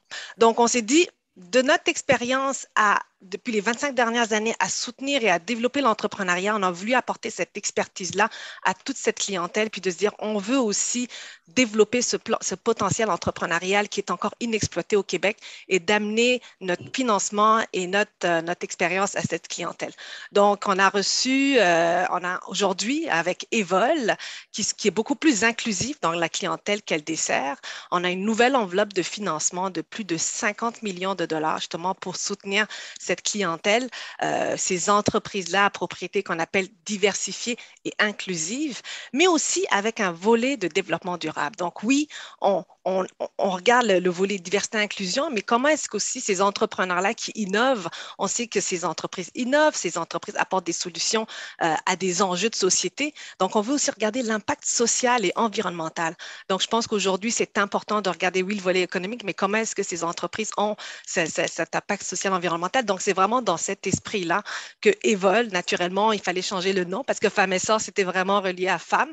Il fallait que toutes les communautés qu'on représente aujourd'hui se reconnaissent dans cette organisation-là, dans cette nouvelle organisation qui est Evol avec l'évolution. Alors, aujourd'hui, on est beaucoup plus inclusif, mais aussi, c'est un financement d'impact. Donc, on veut vraiment que les entrepreneurs aient les moyens de changer ce monde-là. Donc, on veut leur offrir les ressources, le financement, les outils et en espérant qu'on aura un monde meilleur demain. Merci, très intéressant. Karine, Pierre Duhamel nous parlait tantôt du réseau mentorat. On parle de 4000 mentorés, mentors. Est-ce que vous pouvez nous parler un peu de la place qu'occupent les femmes et les personnes issues de la diversité au sein de votre réseau? Oui, mais en fait, je ferais une distinction entre les mentors et les mentorés. Donc, au niveau des mentorés, c'est sûr qu'on peut toujours s'améliorer, mais on a quand même 44 de nos mentorés qui sont des femmes. Donc, c'est intéressant comme statistique. Et on a à peu près le 25 de nos mentorés qui sont issus de la diversité ethnoculturelle. Là où le bas blesse, puis je pèse un peu mes mots parce que la tendance a tendance à s'améliorer. Là. On a quand même 30 de nos mentors qui sont des femmes, mais on a seulement à peu près 7 de nos mentors qui sont issus de la diversité ethnoculturelle. Qu'est-ce qui explique ça, à votre avis? Bien, beaucoup de choses. En fait, peut-être avant de vous dire qu'est-ce qui explique ça, je pourrais peut-être vous dire que ce qui est encourageant, je dirais plutôt, c'est que souvent, nos mentorés sont un peu notre pépinière de mentors. Donc, ce qui fait qu'après avoir goûté au mentorat, ils ont envie de redonner au suivant puis de devenir à leur tour mentor. Mais il ne faut pas non plus... donc, c'est vraiment encourageant pour l'avenir, c'est ce que je voulais dire. Mais ce qui explique ça, c'est aussi peut-être l'écosystème du Québec d'il n'y a pas si longtemps. Donc, à quelque part, nos entrepreneurs d'expérience, il y a un volume plus grand nécessairement d'hommes entrepreneurs. Puis, il y a aussi que nos femmes entrepreneurs, de ce qu'on a comme information, c'est qu'elles s'investissent beaucoup, mais dans l'ombre. Puis peut-être que, Sylvie, tu pourrais contribuer là, à ma réponse, mais de ce qu'on a comme information, c'est ça, c'est qu'elles sont souvent des proches aidantes. Elles ont un rôle peut-être de mentor, mais peut-être un peu moins de façon formelle. Là, des mentors qui s'ignorent un peu. Oui, des mentors qui s'ignorent, qui ne se formalisent pas de façon, je veux dire, peut-être plus professionnelle. Sylvie, est-ce que vous remarquez ça aussi sur le terrain? Est-ce que vous remarquez aussi cette réalité que les femmes, des fois, ne se voient pas comme des mentors? Effectivement, elles ne se voient pas toujours comme des mentors et pourtant, elles le sont. Je pense que ces femmes-là veulent aider. Elles ont une expérience, elles ont une expertise. Elles veulent aider. Mais c'est vrai que cette réalité, on ne la voit pas souvent. Je me tourne maintenant vers Rouba, d'Entreprendre ici. Est-ce que vous pouvez nous parler un peu de la mission d'Entreprendre ici? Qu'est-ce que vous faites? Oui, merci beaucoup, Antonine. Donc, en fait, Entreprendre ici, ça tombe bien parce qu'aujourd'hui, c'est la dernière journée de notre année fiscale et puis en même temps, on est en train de fêter nos 4 années d'existence. Donc, je peux vous faire rapidement un petit bilan et puis vous expliquer en fait comment est né Entreprendre ici il y a 4 ans. C'est une initiative du ministère de l'Économie et de l'Innovation. On est un service gouvernemental et avec toute l'équipe, on essaye vraiment tous les jours d'accompagner les entrepreneurs issus de la diversité ethnoculturelle à concrétiser leurs rêves, leurs projets entrepreneuriaux. Donc, on est partout au Québec. On accompagne vraiment tous les entrepreneurs. Notre clientèle est 100% de la diversité ethnoculturelle. Et pour vous dire que depuis 4 ans, on a sensibilisé pratiquement 6 000 entrepreneurs. Et de ces 6 000, nous avons accompagné pratiquement 4 000. Donc, c'est un scoop. En fait, notre rapport d'activité va bientôt être publié dans quelques semaines, mais on est super content des chiffres. Bien que l'indice entrepreneurial depuis ce matin démontre qu'il y a eu une baisse justement dans l'intention, surtout au niveau de la diversité. Mais nous sommes contents parce qu'en fait, on le voit au quotidien que les entrepreneurs de diversité ethnoculturelle ont un réel besoin sur le terrain, ont besoin d'accompagnement. Et nous, l'accompagnement, pour faire court, c'est très facile. On ne veut pas se dédoubler des services qui existent dans l'écosystème entrepreneurial. On écoute les besoins des entrepreneurs à toute phase de développement, qu'ils soient en pré-démarrage ou en démarrage. Ils ont une idée de projet, mais ils ne savent pas par où commencer. Ou ils sont en phase de croissance, mais ils ne savent pas où aller chercher du financement, ou alors chercher justement des formations, des compétences supplémentaires. Donc, on les réfère directement à nos confrères et consoeurs. D'ailleurs, je travaille beaucoup étroitement avec Sylvie, tout ce qui est notamment financement, accompagnement. Donc, en fait, c'est ça, la richesse d'Entreprendre ici, c'est qu'on travaille en synergie avec les partenaires de partout au Québec pour pouvoir vraiment créer une collectivité et enlever cet isolement chez l'entrepreneur de la diversité ethnoculturelle. Bien, parlant d'isolement, comment on fait pour aller chercher ces clientèles-là qui parfois peuvent être peut-être un peu plus difficiles à rejoindre ou à venir chercher? Oui, c'est une très, très bonne question. En fait, donc nous, dès le début, en fait, dès la création des bureaux d'Entreprendre ici, on est allé joindre justement toutes les communautés d'affaires ethnoculturelles, les chambres de commerce, les partenaires comme Futurpreneur, Femmes et Sœurs qui est devenu Evol, tout, même en dehors aussi de Montréal, parce que comme on est partout au Québec, on a été faire une tournée aussi à travers le Québec. Aussi, grâce au soutien financier du ministère de l'Économie et de l'Innovation, il faut savoir qu'Entreprendre ici, chaque année, octroie 25 bourses de 25 000 $, ce qui justement attire vraiment les entrepreneurs sur la diversité ethnoculturelle, puisqu'il faut savoir qu'en pré-démarrage, il y a très peu de financement ou de subventions. Donc, 25 000 $, un chèque de 25 000 $ pour une phase de pré-démarrage, ça contribue grandement dans l'économie de l'entreprise. Donc, de cette manière-là, on peut justement aller rejoindre cette communauté. Et puis, on travaille beaucoup étroitement à créer des projets grâce justement au financement de la Ville de Montréal. On a pu justement répondre aux besoins critiques des commerces de détail, des restaurants, des secteurs touristiques, en créant par exemple des parcours pivots pendant la pandémie, qui a justement, c'est un parcours de formation sur mesure et concret sur le terrain, qui ont pu justement permettre à 40 entreprises de pouvoir pivoter et de survivre à la pandémie. Donc, on essaie vraiment tous les jours de travailler sur le terrain avec nos partenaires à travers tout le Québec pour justement créer des projets concrets pour répondre aux besoins des entrepreneurs. On voit qu'il y a quand même beaucoup d'outils. Il y a des défis, mais il y a des outils. Concrètement, l'École des entrepreneurs, quels outils, justement, ça vient donner aux personnes que vous accompagnez, particulièrement les femmes, les personnes issues de la diversité? Mais là, dans ce cas-ci, je dirais, on a parlé un peu des difficultés à travers la pandémie, mais il y a aussi des bonnes choses qui en sont ressorties là, à plusieurs égards. L'une des bonnes choses, c'est entre autres qu'au niveau de la stratégie féminine, on a fait un pivot entièrement flexible et virtuel. Donc, on se voyait mal en mars 2020 demander aux propriétaires d'entreprises de venir s'asseoir de 9h à midi alors qu'elles avaient une entreprise à gérer, des enfants souvent aussi à la maison, parce que les garderies et les écoles étaient fermées, puis de leur dire, bien, je vais vous attendre à 9 h pour un 3 heures de formation. Donc, à travers les 2 dernières années, on a développé un peu plus de 200 heures de formation. Donc, tous les parcours sont faits, si on veut, sur le même modèle. Je le séparerai en 3 là, pour plus de facilité de compréhension, mais la première partie, c'est toute la portion théorique où est-ce qu'on est capable de regarder des capsules pour nos apprentissages au moment qui nous convient, quand ça nous convient, si ça nous convient. Donc, par exemple, si je suis comptable, j'ai peut-être pas besoin de regarder les 10 heures qui concernent la gestion du cash flow, ces choses-là. J'en ai déjà fait beaucoup à l'école. Fait que ce qu'on fait, c'est qu'on redonne le pouvoir à nos entrepreneurs de choisir ce qu'ils ont besoin.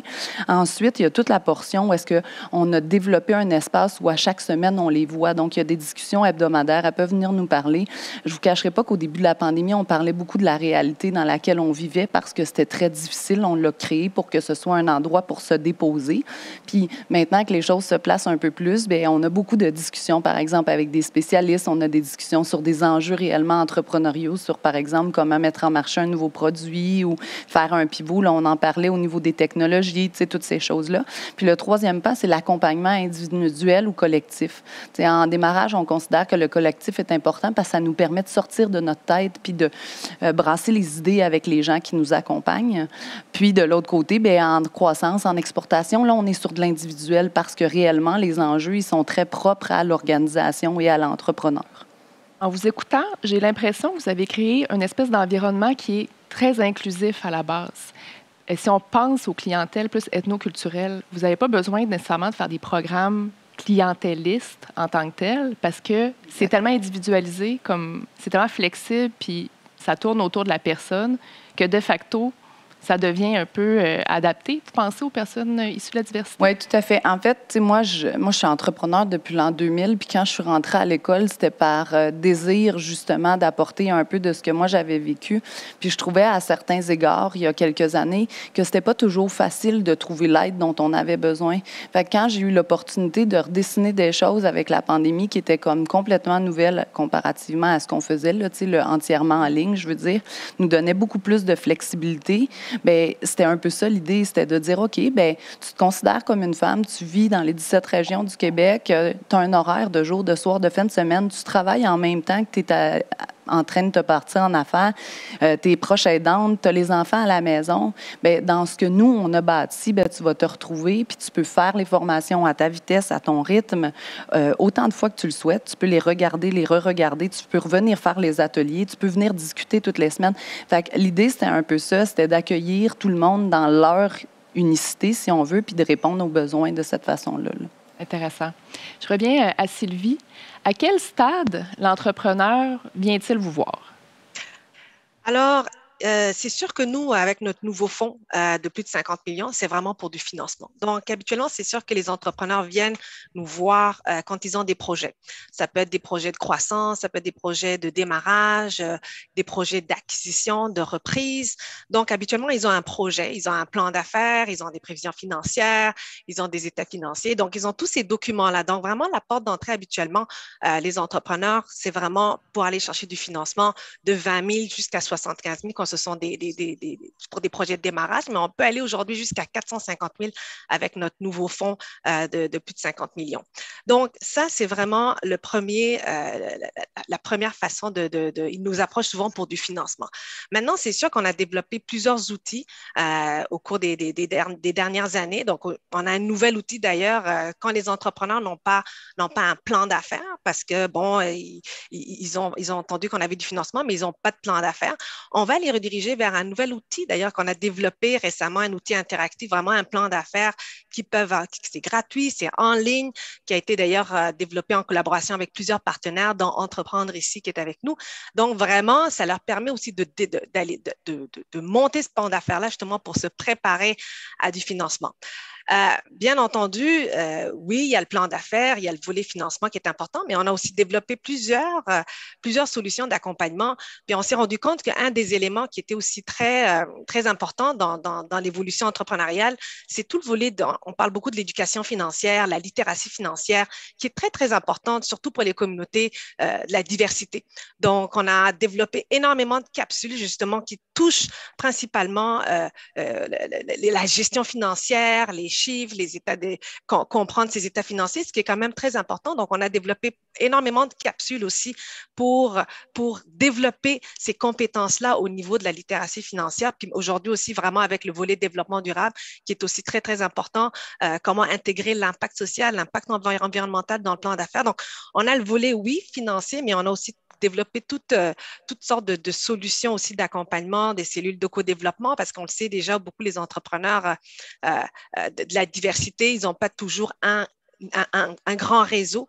Donc, à travers ces cellules de co-développement, justement, on leur permet de rencontrer d'autres femmes, d'autres entrepreneurs qui sont aussi dans ce projet entrepreneurial. Donc, oui, la porte d'entrée, habituellement, on est perçu comme un partenaire financier parce que je pense que le financement, c'est vraiment un levier très important pour pouvoir démarrer quelque chose. Mais au fil des années, on a aussi développé l'accompagnement. Évidemment, l'argent demeure le nerf de la guerre, c'est certain.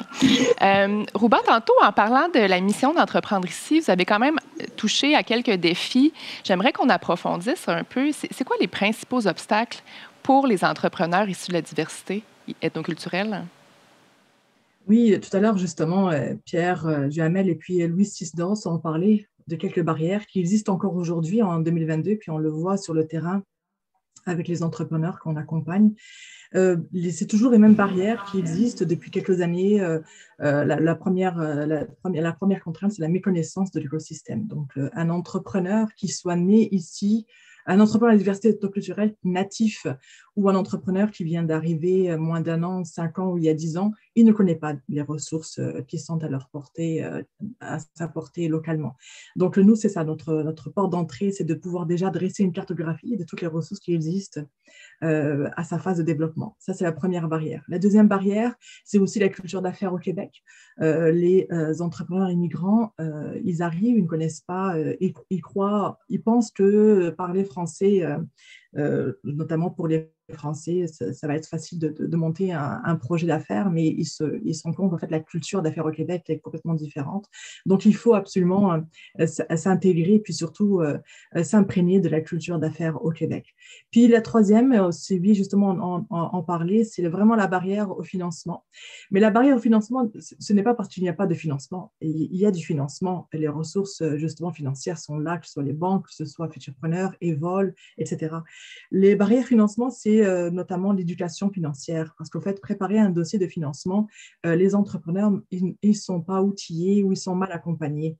Donc, on leur demande de monter un plan d'affaires, certes, mais ils ne connaissent pas du tout et ils ne comprennent pas l'essence du plan d'affaires et la mission de ce plan d'affaires. Donc, après, ils se retrouvent devant un banquier ou un conseiller financier et leur dossier est rejeté. Donc, il y a tout un accompagnement. Et puis, comme Evol, on a justement créé aussi une éducation littératie financière grâce au financement de la Banque Scotia, qui a commencé d'ailleurs, qui va bientôt commencer, donc notamment pour les femmes entrepreneurs. Donc, on a 2 cohortes de 20 personnes qui vont commencer justement à suivre des ateliers pratico-pratiques vraiment pour comprendre et déceler les rouages de financement afin qu'ils puissent au moins avoir accès au crédit, puisque le crédit est encore une barrière, surtout chez les entrepreneurs en pré-démarrage et démarrage. Donc ça, ce sont vraiment les principaux enjeux. Et nous, ce qu'on a apporté comme solution, c'est très simple, c'est qu'on a mis en place des programmes pour justement répondre à certaines solutions et puis des programmes aussi pour compléter les autres programmes et les autres solutions que les partenaires justement offrent sur le terrain, notamment comme le parcours pivot dont je l'ai mentionné grâce au financement de la Ville de Montréal. On a aussi créé un service de télémédecine parce qu'en fait, on s'est rendu compte que les entreprises, les petites entreprises de 10 personnes et plus, n'ont pas les moyens de payer des assurances privées. Donc, on a mis en place un partenariat avec l'Édu Santé pour offrir justement un service de télémédecine à des prix très, très dérisoires. On a mis en place aussi un parcours démarrage avec la collaboration de l'École des entrepreneurs. C'est la première fois qu'Entreprendre ici finance un programme sur mesure pour justement aider et comprendre comment vendre plus et se propulser vers la croissance. Donc, c'est 20 entreprises à travers tout le Québec qui ont pu justement être sélectionnées et pouvoir suivre ces programmes. On a aussi d'autres programmes de soutien financier comme les bourses qui sont réitérées cette année. Donc, il y aura 24 bourses qui vont aussi pouvoir être distribuées d'ici la fin de l'automne 2022. Donc, en fait, on répond aux besoins au fur et à mesure. Il y a des besoins, il y a encore des barrières. On essaie vraiment d'être à l'écoute. On travaille beaucoup aussi avec le réseau Mentorat pour qu'ils puissent être mentorés au fur et à mesure que c'est notre partenaire officiel. Donc, il y a tout un encadrement derrière pour contrer ces barrières, Anthony. En parlant de mentorat, justement, il me semble que ça fait partie de la solution pour plusieurs des défis dont Rouba nous parlait. Comment ça fonctionne, les jumelages? Sur quelle base vous faites les jumelages entre mentors et mentorés? Bien, en fait, le jumelage est toujours basé en fonction de l'individu. Tu sais, tantôt, on parlait des besoins individuels des entrepreneurs puis de leurs défis et tout ça. Alors, on s'est rendu compte au fur et à mesure de notre expérience que pour qu'un jumelage soit, amène en fait toute la richesse au niveau du partage qui s'établit entre le mentor et le mentoré, ça doit être basé sur les valeurs puis sur les affinités. Donc, il y a vraiment des appels personnalisés qui sont faits avec chaque entrepreneur qui a envie d'être mentoré pour qu'on puisse le comprendre, le connaître, puis répondre à ses besoins, puis trouver le bon mentor dans notre réseau avec qui il devrait être jumelé. Puis, on s'est rendu compte aussi avec notre expérience que plus il y avait aussi d'aspects, comment je pourrais dire, différents, c'est-à-dire on peut parler des genres, on parle beaucoup du pays d'origine, mais je parlerai aussi de l'expérience, de l'expertise, du domaine dans lequel le mentor et le mentoré évoluent, sont riches de diversité, mais ça crée un partage encore plus intéressant et stimulant. Puis le partage va être autant enrichissant pour le mentoré et le mentor. Donc, c'est vraiment sur une base de l'humain entrepreneur que tous nos jumelages sont faits. Ça fait en sorte, je voudrais juste peut-être ajouter, ça fait en sorte que notre offre est très complémentaire. Puis aujourd'hui, je suis entourée de 3 de nos partenaires dans lesquels on s'insère dans différents programmes parce que, comme notre directeur général s'amuse beaucoup à le dire, on est des donneurs universels. Donc, nous, on peut joindre l'ensemble des clientèles.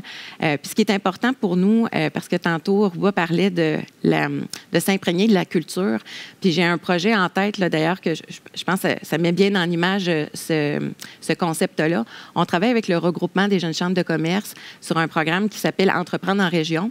Donc, c'est vraiment des immigrants qui ont décidé de se partir en affaires puis de le faire dans un territoire qui est complètement à l'extérieur.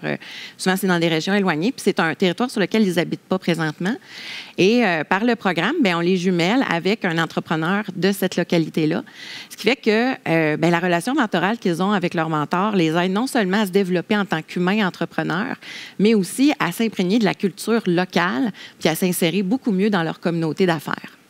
Probablement aussi que la communauté d'accueil puis que les mentors retirent aussi de cette expérience-là parce qu'ils apportent également leur expertise, leur expérience dans tout ça. Donc, c'est gagnant-gagnant, comme on dit. En terminant, on va finir sur une note positive. Évidemment, nous aussi, notre panel, j'ai envie de faire un petit tour de table puis d'être vraiment dans l'action. Si vous aviez un souhait, mais vraiment sur la base de l'action pour les femmes entrepreneurs, mais aussi les entrepreneurs issus de la diversité ethnoculturelle, ce serait quoi? Je vais commencer avec Karine. Bien, tantôt, on a parlé beaucoup avec les 2 entrepreneurs hyper dynamiques, là, que ça prenait des rôles modèles. Puis je combinerais ça aussi avec un besoin criant qu'on a au réseau. On le sait, là, ça a été des années qui ont été excessivement difficiles pour nos entrepreneurs. Il y a eu beaucoup de vent de face. Puis en ce moment, on manque cruellement de mentors partout au Québec.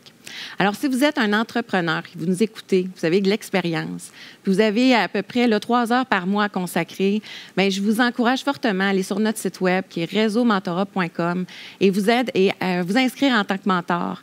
Donc, vous allez vivre une belle expérience qui va vous permettre non seulement de donner un impact significatif dans la vie d'un autre entrepreneur, mais aussi vous allez vivre une expérience qui va vous faire grandir en tant que personne puis développer vos compétences humaines. L'invitation est lancée. Sylvie, votre souhait pour les prochaines années? Mon souhait pour les prochaines années, moi, j'ai envie de dire aux entrepreneurs que aujourd'hui, c'est un excellent moment pour un entrepreneur de la diversité de se lancer en affaires. Je trouve que depuis les 10 dernières années que je vois l'écosystème évoluer, il y a aujourd'hui énormément de ressources, il y a du financement, il y a des programmes d'accompagnement, il y a du mentorat. Donc, d'être vraiment très proactif pour pouvoir justement réussir son projet entrepreneurial. Les 2 entrepreneurs l'ont mentionné, le réseau, l'accompagnement, c'est ce qui leur a permis de se propulser à travers le Québec. Je pense que les entrepreneurs ont énormément de potentiel. Donc, de ne pas hésiter à être très proactif, d'aller chercher de l'aide, qu'on est disponible. L'écosystème est très sensibilisé aujourd'hui à ce potentiel-là. Donc, vraiment, vous avez tout pour réussir. Et mon souhait, c'est vraiment de voir de plus en plus d'entrepreneurs, on l'a entendu avec Andrea et Philosa, vraiment l'intégration des technologies dans les modèles d'affaires, du numérique. Ce sont des secteurs de demain, ce sont les secteurs de l'avenir, c'est transformationnel. Donc, mon souhait, c'est de voir vraiment de plus en plus de jeunes qui vont intégrer ces technologies-là dans leur modèle d'affaires parce que le potentiel de croissance est exponentiel.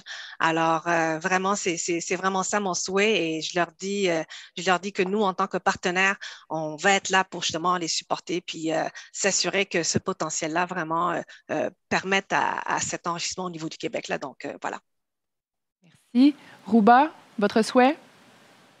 Oui, en fait, nous, on en a déjà parlé très fréquemment chez Entreprendre ici. En fait, notre souhait, c'est que les entrepreneurs ne perdent pas confiance. On a parlé justement du degré de confiance au début du panel.